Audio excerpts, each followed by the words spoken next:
So today we are going to dive into the application process for USA and Canada. We are going to start the preparation because we don't want to wait till last minute, right? Yeah, So Joe is going to give us guidance. He is now based in USA, and recently he also went to Canada for a conference, right? yeah, So now you are like all over all over that area, and you have like first hand information. So we are going to leverage on that. So we are going to um start now. So anyone who is here, welcome. I see that there are 5 people who have joined. Share the link. Many people have forgotten because there's a Saturday. Please share the link, and when you join, say hi and tell us where you are coming from, where you are watching us from. And if you have any questions during the presentation, ask your questions. This video is not going to last so long. We are going to make it very brief and concise, but very detailed. So, Joe. all right. Thank you very much, Adam Maxey. I am happy about this video because I want to give a lot of Mm, people hope and action at the same time, right? Some people yeah. have reached out to me saying, "Well, I didn't get a scholarship in Sweden," and then Mm, they're devastated and things like that. And I think, well, try the US and Canada. There are several schools in US and Canada, and the assistantships we're going to talk about in detail are a mm, bit much more easier to get than mm, in Sweden. So I'm happy about this because whilst people are hoping to try US and Canada, they're just not sitting down waiting for September, right? You have to mm, you have to prepare. So one of the reasons why some of us do not actually get in is when it doesn't work for us, we just wait to apply again without putting in any efforts, um, mm. without without learning to re-strategize. So Yeah. this is a video that is timely for Mm, preparing for the admission process. Okay, yeah. can we go to the first slide? Okay. All right. So we can start talking about the overview of the admissions process. Things work quite differently in the US than it does the US and Canada than it does in Europe, right? So usually the admissions period is between September to February, which is quite long. Right? A lot of schools have at least like 4 months or 5 months ahead of time to actually do this. So it's something that you can take your time and write a very good application, but it can also make you complicit, right? Um, it can make you a bit overconfidence is what I'm trying to say. Um, so whilst you waiting to apply, you can start writing your essays, getting your transcripts ready. There are some schools that um, frustrate students quite a bit, right? So it's good that somewhere in August you start exploring how you're gonna get your transcripts. Some people have moved away from where they lived um, for their bachelor's degree, so it will be a very long travel. You have to work on how you're gonna get your transcripts. English proficiency is one thing that really bothers a lot of people. Several schools in the US and Canada waive off English proficiency letters, but some still don't. Some of them still require you to write IELTS, TOEFL, or um, Duolingo essays to show proof of English proficiency. And some of these things can be quite frustrating. So if you don't want to write those essays, then you have this is the time for you to start looking for the schools that accept your English proficiency letter from your university, because else you're gonna get frustrated. And if you're interested in a certain school and they accept IELTS, they don't accept English language proficiency. Well, that is why we are doing this video today, to remind you to take your IELTS test exams or TOEFL or whatever it is now before the admissions actually open. We're gonna go more into test scores, and we will discuss a bit more into recommendations. Recommendation letters is one of the reasons why people are not getting admissions. You have you sometimes you think you are that bad, you are not. You have good results, but the letter of recommendations that your professors are writing for you, they're not putting any thought into it. They're writing generic letters, and sometimes some professors even make mistakes. So they take a template of someone who already applied for a recommendation letter, and they try to edit it for you, but they forget to change your name or change the recipient or change the pronouns. So it's quite obvious that this recommendation letter is not authentic, and that can affect you.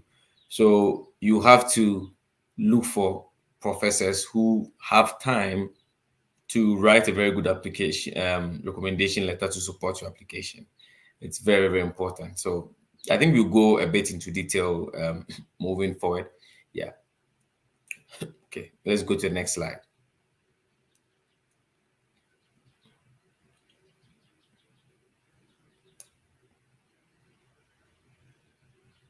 Okay.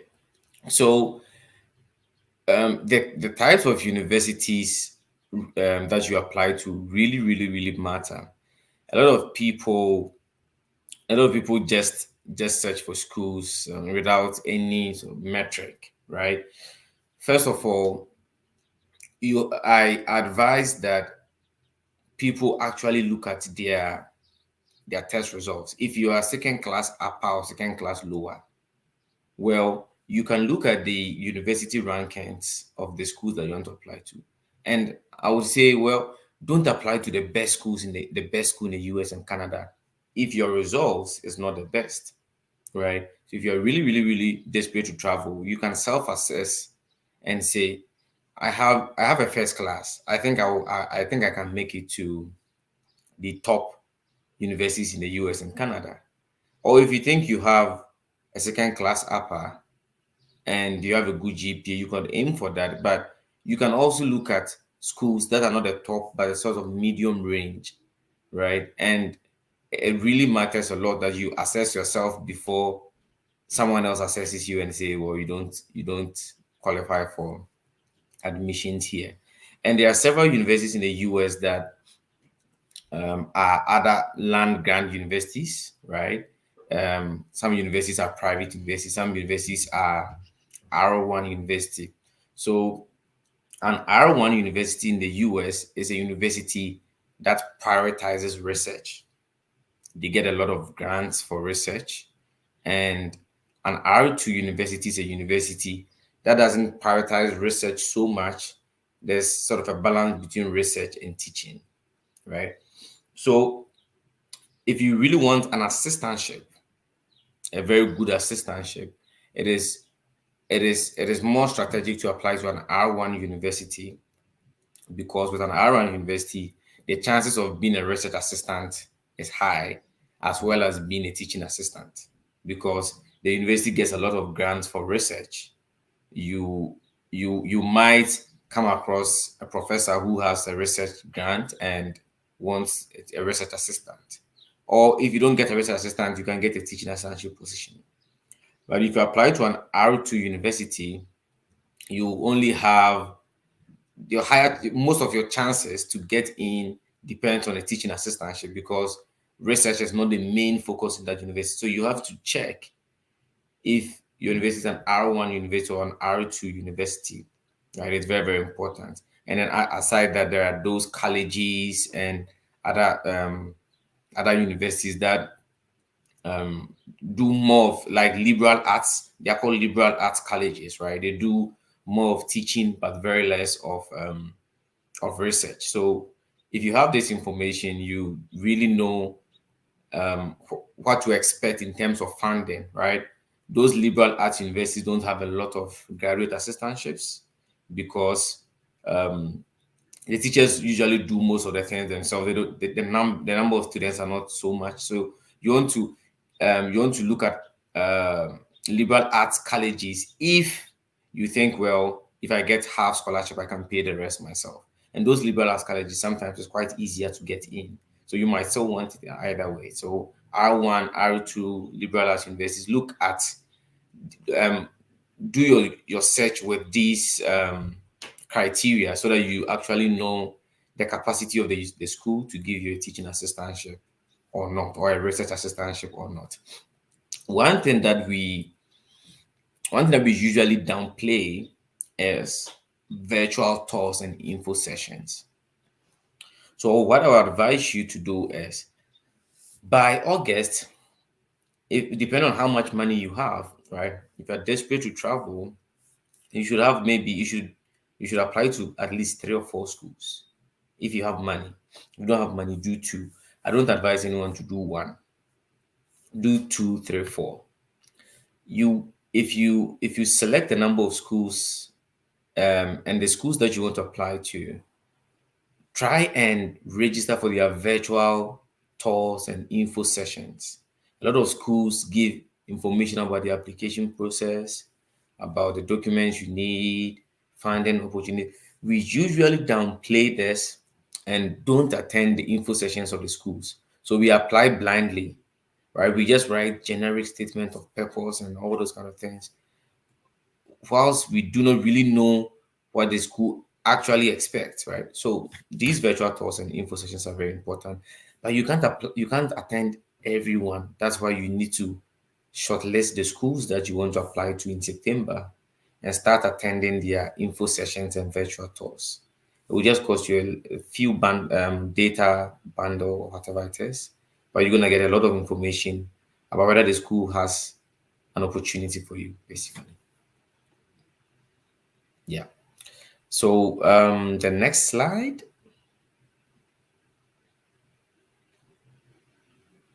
Okay. So the reason why I the reason why we are doing this video is that we want to give you enough time to actually brainstorm, right? It is very easy to write a very good statement of purpose if you start early. I remember in 2019 when I was applying um to study in Sweden and I was working on my Swedish scholarship, that it was so overwhelming that I would just type one paragraph and I'll leave it. The next day when I wake up 5 a.m. whilst the brain is fresh, I type one paragraph and I leave it. And I come again like that and I come back to edit and things like that. If you write at once, is you don't really write good stuff. If you write at your best hour in the day, you write little, but you write very good, content, and you can come back to edit. And whilst this takes time, is the best thing to do. So you start early and write. It's very easy to get a statement of purpose online and say, oh, let me just edit my information and send it, right? But probably there's a reason why you're not getting what you really want, because everybody is starting their statement of purpose from when I was a child, I got interested in this course and things like that. Those things, it's becoming a cake, right? You want to write very good statements of purpose and you want to start early, brainstorm ideas, outline stuff, proofread over and over again, get someone who is higher than you in terms of education or career and let them review it for you. We spoke about recommendation letters. Yes, I'm not going to repeat it, but try and make sure that professor writing the recommendation letter for you is not the lazy professor who just edit someone's application and forget to change your name and forget to change their name to your name, and then what you've paid money, you've done all those things, and then they mess it all up for you, right? So it hurts, but it's very important to really go to the professors who have time to write something good for you. Yeah, and I think it speaks to my last point here regarding the need for accurate and consistent information. So sometimes, recommendation letter, and you can't really control this, but sometimes in a recommendation letter, your professor is saying something different from what you said in your statement of purpose, right? So if you know you are going to, I don't encourage people to be dishonest, But if you know you're going to write something that actually doesn't reflect what you did, think about it twice, right? Look at what would your letter of recommendation say about you, and then you write in that line because you want your information to be consistent. You don't want to say something in your CV that is different from your statement of purpose, and different from your writing samples or recommendation letter. So accuracy and then consistent information across all your application documents is very, very important as well. Next slide. So for those interested in STEM programs, usually science, math, engineering, or technical programs, there are several schools that would want you to write GRE or GMAT, right? And you know that, like, GRE and GMAT is not something that you can just wake up to go and write. First of all, it's expensive, so you want to spend a lot of time studying for it. If you are searching for a lot of schools in the US and Canada, and you found the schools you want, but they want GRE and GMAT, don't just give up on that school and say, well, let me go and look for the ones that doesn't take this. Whilst there is some evidence that you might actually get in this school. So start early. Find out how much does it cost to do GRE in your country, and how much does it cost to get a textbook. Okay, you give yourself 2 or 3 months, you study, you write it. So there are a lot of people that will be that do not have GRE and GMAT. So you'll be part of the few that actually have these test scores to apply to that university. Right. So sometimes while we try to run away from these test scores, we forget that it is a way to actually select out the few. So it's a self-selection process. If you don't have it and you don't want to write it, you're out. So only a few people will be applying to these schools. Instead of giving up on the school because of GRE, maybe this is your time for you to study and write it so that you are part of the few that would go and actually do it. If you are interested in the school and the school has opportunities for you, don't give up on standardized tests. All right. Yeah. Next slide. So I know 90% of studying abroad is about funding. Everybody wants funding. And so we're gonna do a separate webinar on funding. There's a lot of information to give regarding funding that cannot be done in one setting. So it's something that we're gonna do in the next couple of weeks. But to just give you an overview of funding, you you have several options, right? There are scholarships, but in the US, scholarships are quite rare, right? Scholarships are quite rare, especially for students entering into the program afresh. Scholarships are quite rare. You mostly get assistantships, either teaching assistantships or research assistantships. And and the easiest way to get research assistantships, we're gonna talk about it. But teaching assistantships usually comes with the the application review. So whilst the school reviews your application, they could consider you for teaching assistantship. Some schools also ask you to indicate if you want to be considered for teaching assistantships or not.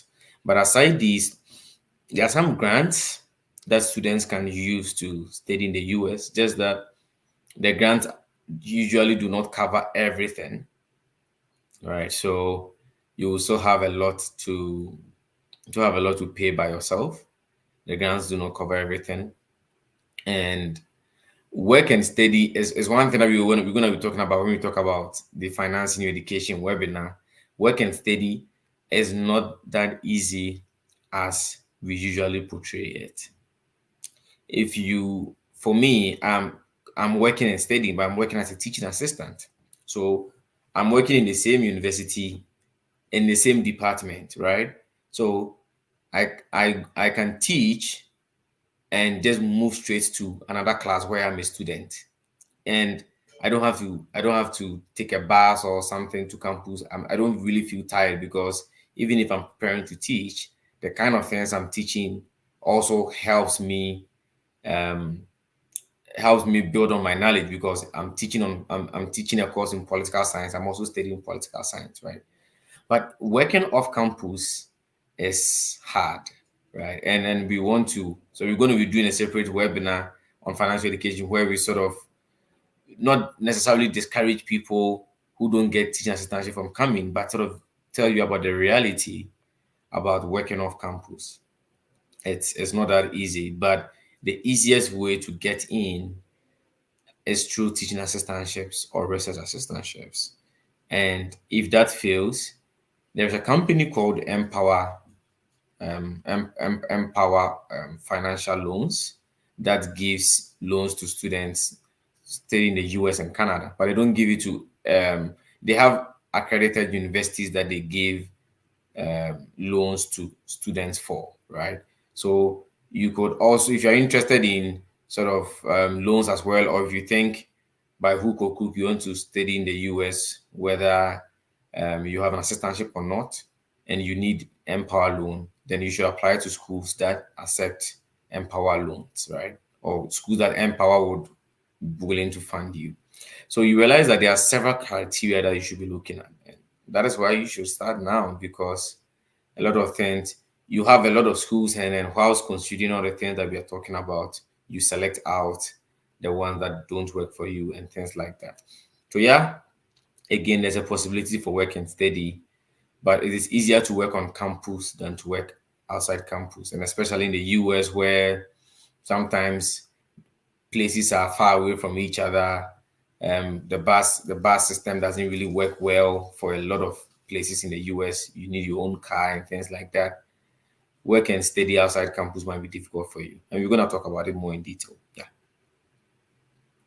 So um, this sounds quite of like a cliche, but I still want to talk about it, right? It's less technical, but more about your emotions. I I really know how it feels to wait for admissions and you don't get accepted. It happened to me in 2018 and 2019, right? I'm waiting to be accepted into Oxford. I got bounced the next year, University of Manitoba in Canada, and I got bounced as well. And it could really affect your emotions. I have someone that I'm helping who said if I don't get admissions, I'm not doing again. So it's real. Sometimes you are really discouraged, and the truth is that if you've tried before and you failed, it doesn't necessarily mean you're not good. A lot of things matters. Trust me. Sometimes you are one of the best, but the school decides, well, we want to take more women than men this year, so we want to admit 7 women and 3 guys, and that is why you didn't get admission. It has nothing to do with how good you are. Sometimes certain things will just take you out. That has nothing to do with you, right? There are several other examples of reasons why you will not get accepted. Maybe they just want to take one person from Africa and they have this one guy who is slightly better than you, but you're also good. The guy goes, you don't go. So don't be hard on yourself when you failed before and then you're trying to do this again, right? Just stay focused and motivated. Assume that assume instead of assuming that you are not good enough, just assume that you are not strategic enough. Then re-strategize. Which schools am I applying to? Are they super top schools and my results is not super top? Reduce your expectations, come to some mid-range universities that really acknowledge your GPA and things like that, right? And work on it. Another thing that people really downplay is your CV, right?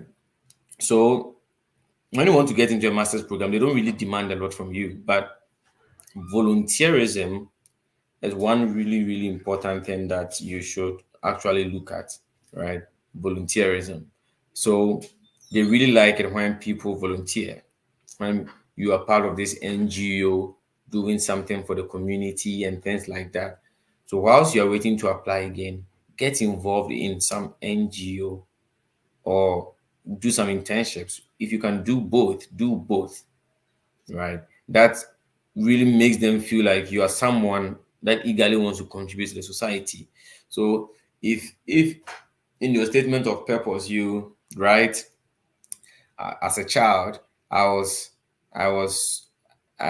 so enthusiastic about giving back to my community, and then growing up, blah blah blah, but you've never volunteered in any NGO before.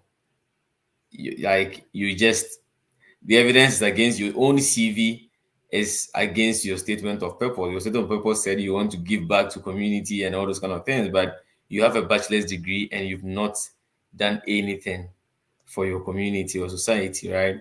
So they don't just write all those fancy things in your statement of purpose, whilst in your CV you're not demonstrating any any sort of give back to the society. One way that study and work body is giving back to society is spending our time doing these videos for you, right? And all these contents that takes time, but it has really helped people. Like, oh man, there's this guy, and I won't mention his name, but through study and work buddy, he watched the videos that I did on SI scholarships in Sweden. He got it, and now he has guided his girlfriend, and the girlfriend has also gotten SI scholarship. And then he contacts me and say, "Thank you very much. It all started from you, right?" I didn't do anything about the girlfriend's application, but sort of through study and work buddy, he got in, and he has guided his girlfriend also. So this is how we are giving back to the community. How are you also going to give back to your community and put it on your CV that you are actually doing something? And if you're given a chance to study this master's program, you would give back more to the community. Yeah. So let's do Q&A. Yeah, if anyone here has any question, just I don't know how we're gonna do it, whether through chat or, yeah, I think probably they can type it in a question and in the comments or so. I don't know, but Yeah. anyhow. Oh, Yes, if anyone has a question, you can type it. You can put it in the chat. Just write it and we will see it and answer. But if you don't have any question, it means that everything is clear. And you can always come back and watch the video to remind yourself. And the next video we are going to do will be about is it a scholarship or it is yeah, the selection of the university? the next video is going to be about funding, because usually funding is what people want to hear about first before they even hear about anything. Am I going to get funding? And like, Mm, I really get it, because people are frustrated and things like that about funds. So can mm, a 1 year master's degree from Sweden apply for graduate assistantship in UK, Canada?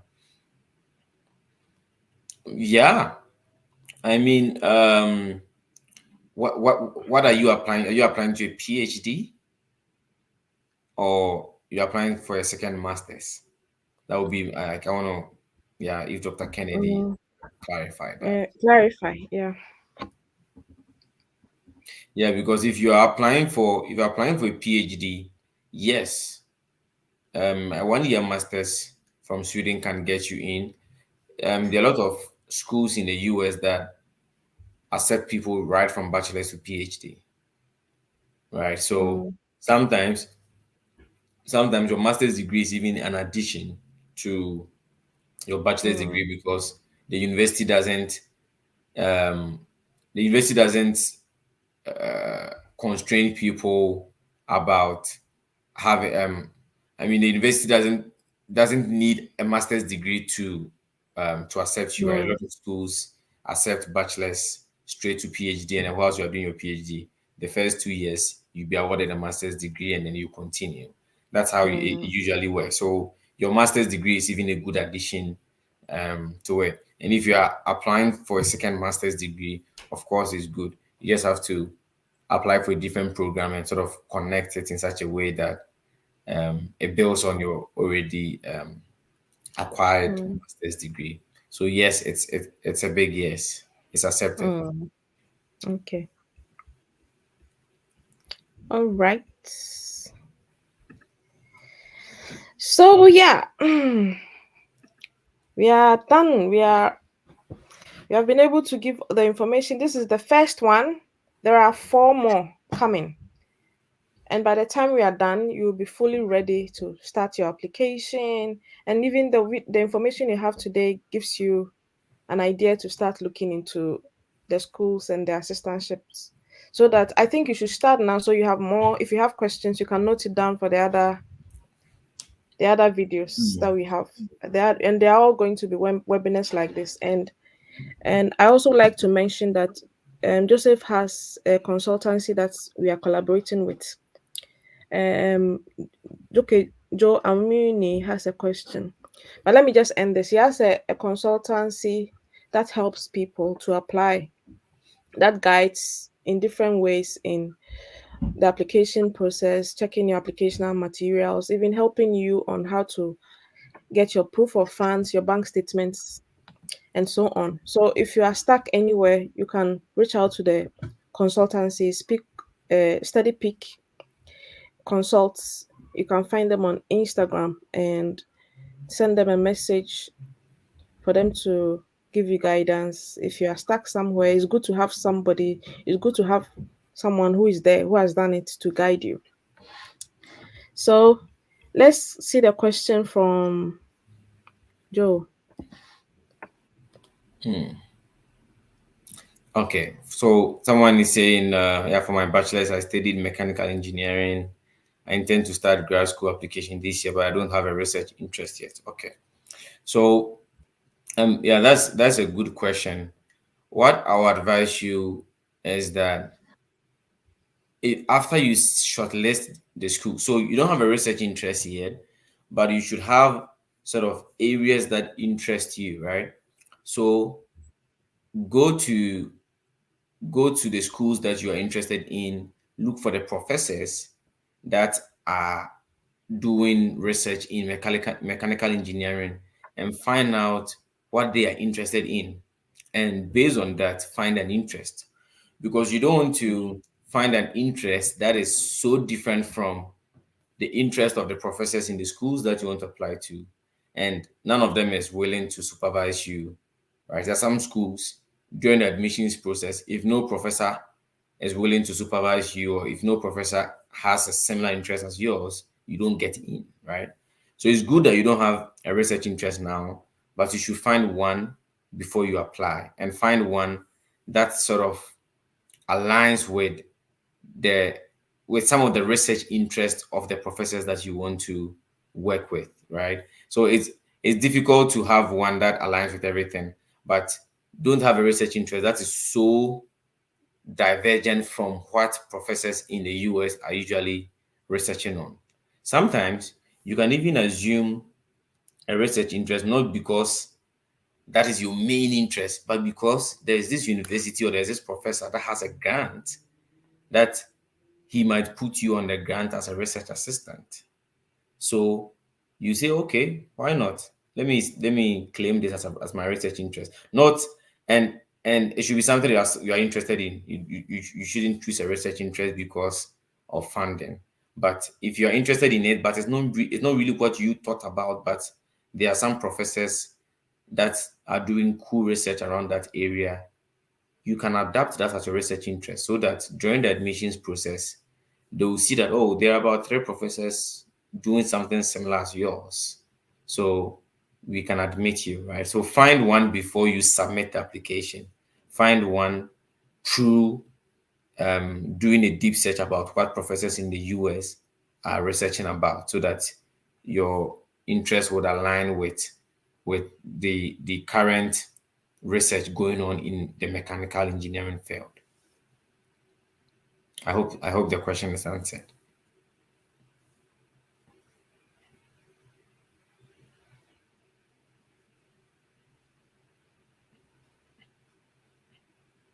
Yeah, and also if you if you have more questions, you could also send a message through the YouTube channel, and then we'll be coming back and forth to reply to the comments in the YouTube channels if there are questions and things like that. Yeah, and then as Ida Maxey mentioned, you can reach us out at Steady Peak Consult. We help students do the admissions process also directly. There's some people that, aside all that we talk about, we also acknowledge that some people are really busy with work, that doing a good application is quite difficult for them, and then we try to help with that as well. So just feel free to connect. Yeah. So the Instagram is on the screen now. You can take a note. So anytime you need some help, you can contact them. And yeah, share the link and share the videos to help other people. Don't take it only for yourself. We're doing it for everybody who also needs help, like us. People in Africa are really enjoying these videos, and because these scholarships are mostly for us, are mainly for people from developing countries and so on. So take advantage and share it to your family, your friends, and so on. Yeah. So give us a thumbs up and subscribe if you haven't, and share. Thank you so much, Joe. You're We are welcome. done now. Yeah. Yes. See you in the And next. goodbye, everybody.